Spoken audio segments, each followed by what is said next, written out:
crazy if you think that I'ma slow down. But wanna hear it talking shit from the drama. Keep it coming, I'ma send you to your mama. Welcome back to GR tutorials physical education content. So ఈరోజు మనం నేర్చుకోబోయే topic వచ్చేసి కబడ్డీ, దాని యొక్క history and dimension of the court, rules and regulations, official rules and regulations and duties and warning cards and scoring methods. So ఇందులో ఉన్నటువంటి defensive and offensive skills, so వీటన్నిటి గురించి కూడా మనం ఈరోజు క్లాస్లో నేర్చుకోబోతున్నాం. సో ఫస్ట్గా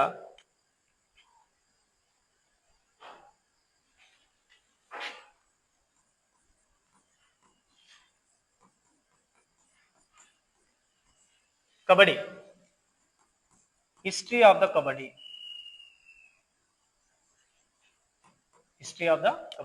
సో ఈ కబడ్డీ ఆటను మొట్టమొదటిసారిగా ఇప్పుడు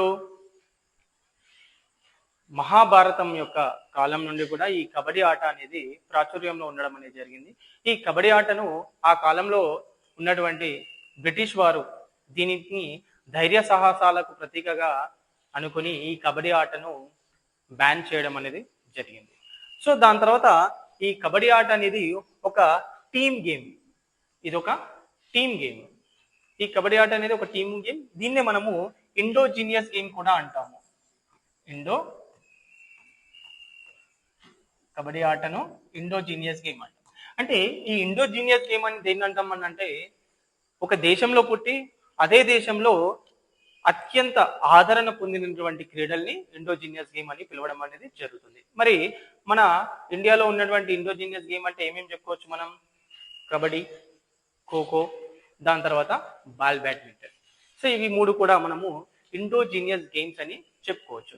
అంటే ఏ దేశంలోనైతే ఒక క్రీడ ఉద్భవించి ఆ దేశంలో ఆ క్రీడ అత్యంత ప్రాచుర్యం పొందినది అయి ఉన్నటువంటి క్రీడల్నే ఇండోజీనియస్ గేమ్ అని పిలుస్తాం. మరి ఈ కబడ్డీ ఆటను మొట్టమొదటిసారిగా మన ఇండియా లోపల ఎక్కడ? తమిళనాడులో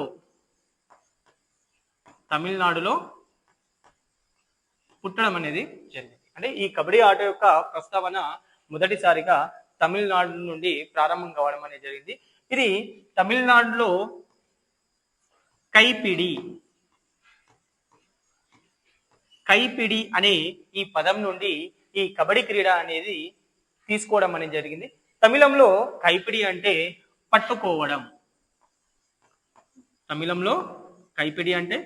పట్టుకోవడం. ఓకేనా? సో ఈ కబడ్డీ ఆట మొదటిసారిగా తమిళనాడులో పుట్టడం జరిగింది. ఆ తమిళంలో ఈ కబడ్డీ యొక్క పేరు వచ్చేసి కైపిడి ఉంటుండే. ఆ కైపిడి అనే పదానికి గల అర్థం పట్టుకోవడం. సో దాని తర్వాత మళ్ళీ 1923 మహారాష్ట్రలో మొట్టమొదటి ఆల్ ఇండియా కబడ్డీ టోర్నమెంట్ ని ప్రారంభించడం అనేది జరిగింది. First all India kabaddi tournament లేదా కబడ్డీ ఛాంపియన్షిప్ ని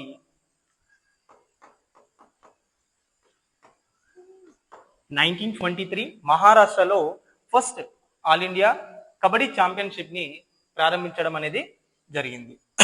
దాని తర్వాత మన ఇండియాలో అత్యంత ప్రాచుర్యం పొందిన తర్వాత ఈ ఇండోజీనియస్ గేమ్ అనేటువంటి కబడ్డీ 1950లో మనకు కబడ్డీ ఫెడరేషన్ ఆఫ్ ఇండియా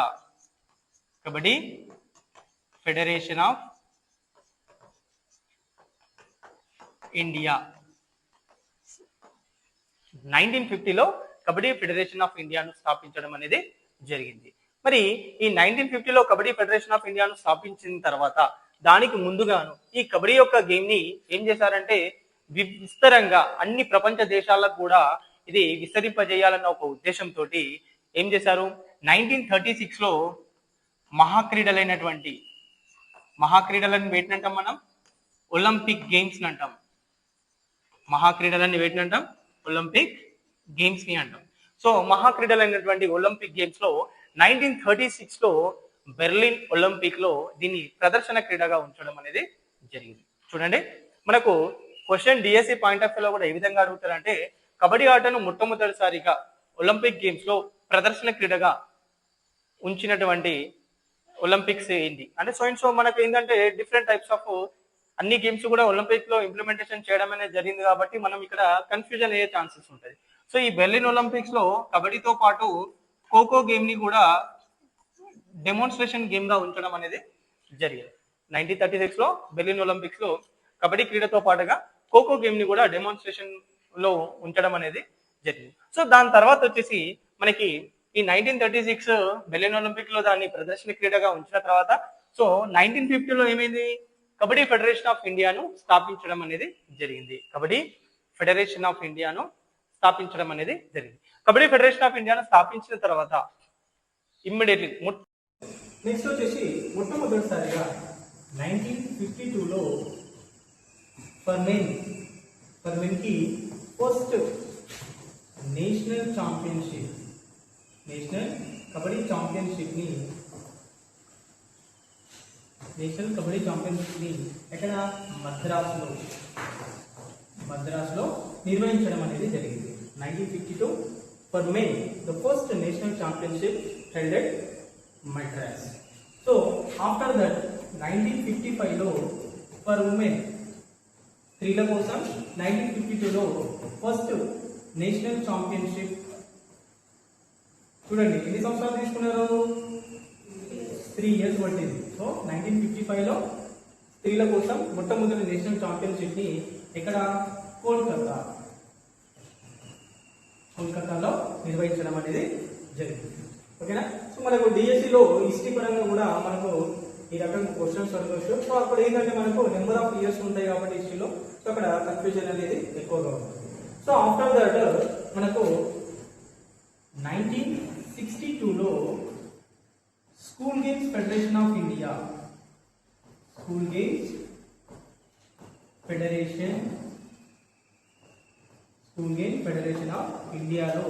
చేర్చడం అనేది జరిగింది. 1962లో స్కూల్ గేమ్స్ ఫెడరేషన్ ఆఫ్ ఇండియాలో చేర్చడం అనేది జరిగింది. సో అప్పటి నుండి స్కూల్ హెచ్జిఎఫ్ గేమ్స్ లో ఈ senior nationals and senior nationals ని and men and women 2 categories లో ఈ కబడ్డీని మనం నిర్వహించుకోవడం జరిగింది. దాని తర్వాత 1972లో అమెచ్యూర్ కబడ్డీ ఫెడరేషన్ ఆఫ్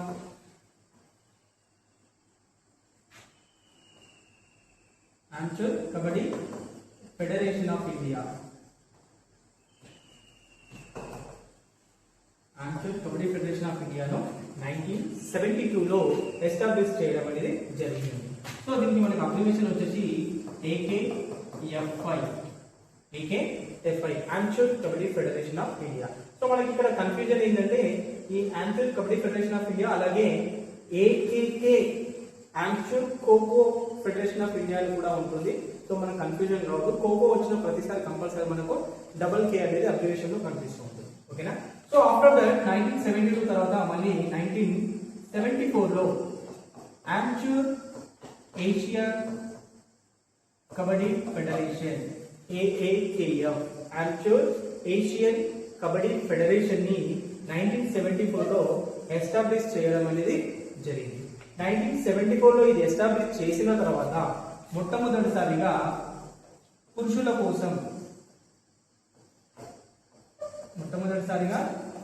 కోసం ఎక్కడ నిర్వహించారు.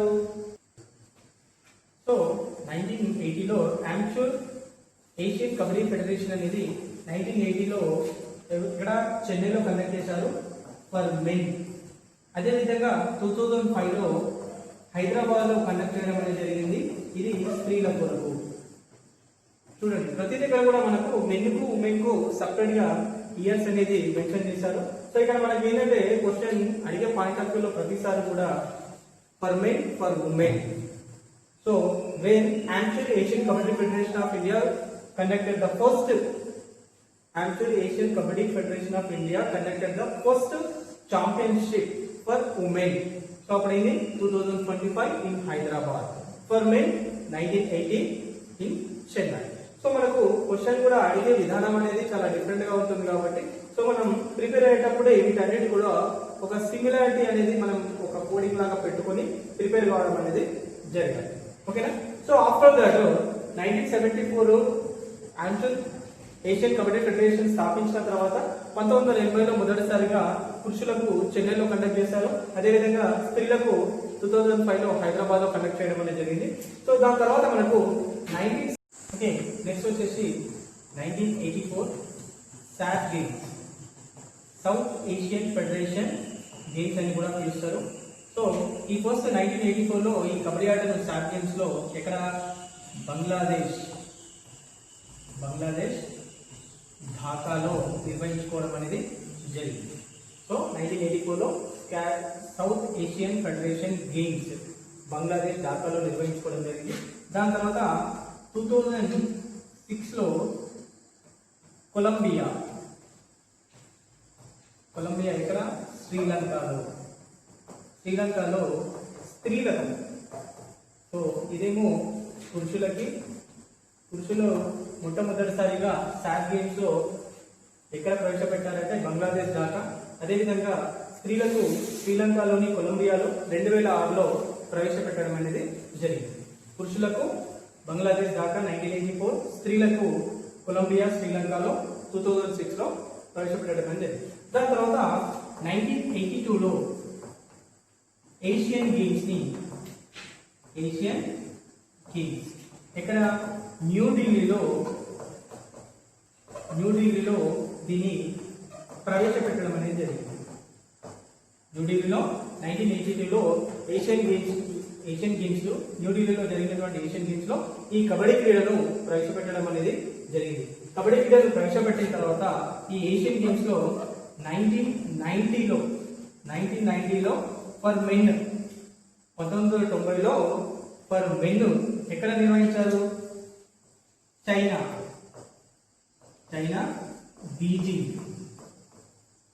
బీజింగ్ లో పురుషులకు ప్రవేశం కల్పించారు. అదేవిధంగా 2010 ఈ చైనా బీజింగ్ అప్పుడు ఎంత 11th ఏషియన్ గేమ్స్ అయినటువంటి చైనా బీజింగ్ లో జరిగినటువంటి 11th ఏషియన్ గేమ్స్ లో పురుషులకు ప్రవేశం అనేది కల్పించడం జరిగింది. అదేవిధంగా 2010లో ఫర్ ఉమెన్ ఇక్కడ గ్యాంగ్జూ ఇది కూడా చైనా దేశంలోనే నిర్వహించారు. 16వ ఏషియన్ గేమ్స్ లో స్త్రీలకు ప్రవేశం అనేది కల్పించడం అనేది జరిగింది. సో ఇక్కడ చూడండి మనకు SAF games, South Asian games and Asian games రెండింటికి మనకు కొద్దిగా సిమిలర్ గా మనం కన్ఫ్యూజన్ అవుతూ ఉంటాం. సౌత్ ఏషియన్ ఫెడరేషన్ గేమ్స్ ఒక్కొక్కసారి మనకు అబ్రివేషన్ ఆఫ్ సాట్ అని కూడా అడగవచ్చు. So south Asian federation games అని పిలవాలి. సో ఇది 1984లో కబడ్డీ క్రీడను పురుషులకు మొట్టమొదటిసారిగా ప్రవేశపెట్టడం జరిగింది. ఇది ఎక్కడ అంటే బంగ్లాదేశ్ లోని ఢాకాలో. అదేవిధంగా 2006 కొలంబియా, శ్రీలంక కంట్రీలో స్త్రీలకు ప్రవేశపెట్టడం అనేది జరిగింది.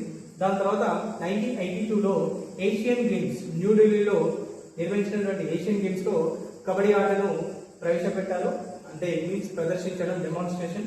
దెన్ ఆఫ్టర్ 1990లో మొట్టమొదటిసారిగా పురుషుల కోసం ఈ కబడ్డీ క్రీడను చైనా బీజింగ్ లో 11th ఏషియన్ గేమ్స్ లో నిర్వహించుకోవడం అనేది జరిగింది.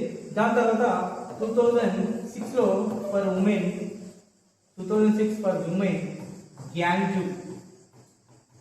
గ్యాంగ్జూ చైనా దేశంలో 16వ ఏషియన్ గేమ్స్ లో స్త్రీలకు ప్రవేశం కల్పించడం అనేది జరిగింది.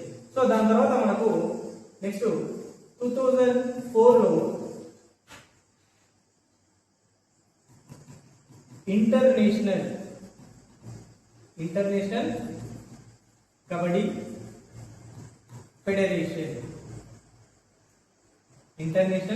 కబడ్డీ ఫెడరేషన్ ను స్థాపించడం జరిగింది. ఇక్కడ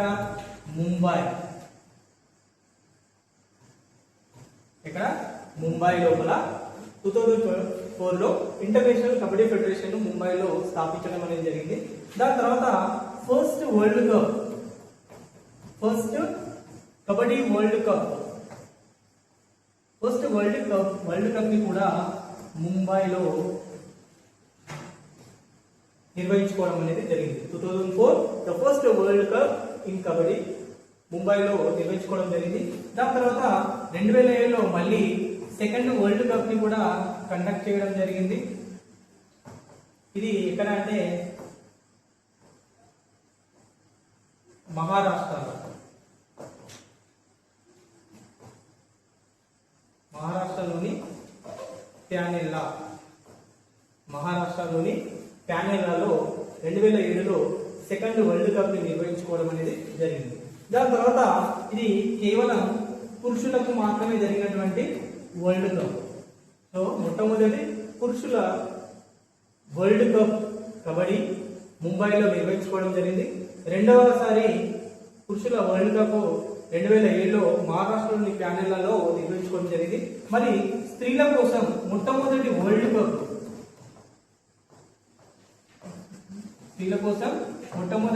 కప్ ఫర్ ఉమెన్ ఎక్కడ జరిగింది? మనకు బీహార్ పాట్నాలో స్త్రీల కోసం మొట్టమొదటి వరల్డ్ కప్ 2012 బీహార్ పాట్నాలో నిర్వహించుకోవడం అనేది జరిగింది. మరి ఈ వరల్డ్ కప్స్ అయిపోయిన తర్వాత నెక్స్ట్ ఏమున్నాయి మనకి? ఇంకా ఈ వరల్డ్ కప్ తో పాటు మనకు ఈ కబడ్డీ ఆట అనేది మనము అవుట్డోర్ లో ఆడేటువంటి క్రీడ. ఈ అవుట్డోర్ లో ఆడేటువంటి క్రీడ వల్ల ఏమైపోయింది అంటే కొన్ని సందర్భాల్లో మనకు ఈ లైటింగ్ ఎఫెక్ట్ కానీ, క్లైమేట్ చేంజెస్ వల్ల కానీ, రైనింగ్ సీజన్ లో కానీ దానివల్ల జరుగుతున్నటువంటి కొన్ని పరిణామాలను దృష్టిలో పెట్టుకొని ఏం చేశారంటే ఇండోర్ స్టేడియం ని ఏర్పాటు చేయడం అనేది జరిగింది. ఇండోర్ స్టేడియం ఎప్పుడు 15th ఏషియన్ గేమ్స్ లో ఈ ఇండోర్ స్టేడియం ని ఏర్పాటు చేయడం అనేది జరిగింది. దాని తర్వాత మనకు బీచ్ కబడ్డీ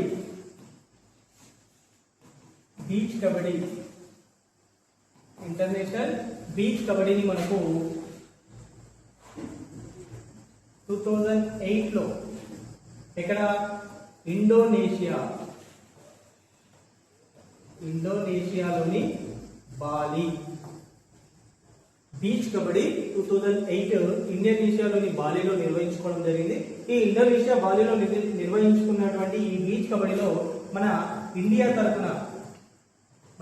తరఫున men team and women team రెండు కూడా పార్టిసిపేషన్ చేశాయి. ఈ రెండు టీంలు కూడా మనకు గోల్డ్ మెడల్ ని అచీవ్ చేయడం అనేది జరిగింది. మొట్టమొదటి ఇంటర్నేషనల్ బీచ్ కబడ్డీ 2008లో ఇండోనేషియాలోని బాలిలో నిర్వహించుకున్నారు. మన ఇండియా నుంచి మెన్ టీం, ఉమెన్ టీం రెండు కూడా రిప్రజెంట్ చేయడం జరిగింది. ఆ రెండు టీంలు కూడా గోల్డ్ మెడల్ ని అచీవ్ చేయడం అనేది జరిగింది. So this is about the history of kabaddi game. So ఈ కబడ్డీ గేమ్ యొక్క హిస్టరీలో భాగంగా మనకు ఇంకొక టాపిక్ వచ్చేసి ఏముంటుందంటే ఇక్కడ రకరకాల ప్రాంతాల వాళ్ళు కబడ్డీ ఆటను రకరకాలుగా పిలుచుకోవడం అనేది జరుగుతుంది. సో ఫస్ట్ మనం చూద్దాం. ఈ కబడ్డీ ఆటను మనకు మన ఇండియాని 4 భాగాలుగా విభజించుకుంటే ఒకటి south India, north India, east India, west India. ఓకేనా? సో ఈ సౌత్ ఇండియా వాళ్ళు కబడ్డీ ఆటను ఏమని పిలుస్తారంటే చెడుగుడు. అంటే మన దక్షిణ భారతదేశంలో కబడ్డీ ఆటలు ఏ విధంగా పిలుస్తారు? చెడుగుడు అని పిలవడం అనేది జరుగుతుంది. నార్త్ ఇండియాలో దీన్ని కౌన్ బడా అంటే హిందీలో దాని అర్థమైంది ఎవరు? పెద్ద. ఓకేనా? సో దాని తర్వాత ఈస్ట్ ఇండియాలో హడుడు, వెస్ట్ ఇండియాలో తుతుతు. చూడు, మనకి ఈ పదాలు వినడానికి చాలా గమ్మత్తుగా హాస్యపదంగా ఉన్నప్పటికీ కూడా ఆనాటి కాలం నుండి, మహాభారత కాలం నుండి కూడా ఈ కబడ్డీ ఆటను వివిధ ప్రాంతాల వారు వివిధ పేర్లతో పిలుచుకొని ఈ రోజు ఈ కబడ్డీ ఆట ప్రపంచంలోనే అత్యంత ప్రాచుర్యం పొందిన ఆటల్లో జాబితాలో చేరడం అనేది జరిగింది. సో ప్రజెంట్ మనకు ఈ కబడ్డీ ఆటలో దాదాపుగా మనం ఏం చేస్తున్నామంటే ఈ చెడుగుడు, కౌన్బాడా, కుడుడు, ముతుతు కాకుండా మనం ఇప్పుడు కబడ్డీ అని పిలుచుకోవడం అనేది జరిగింది. So this is about kabaddi.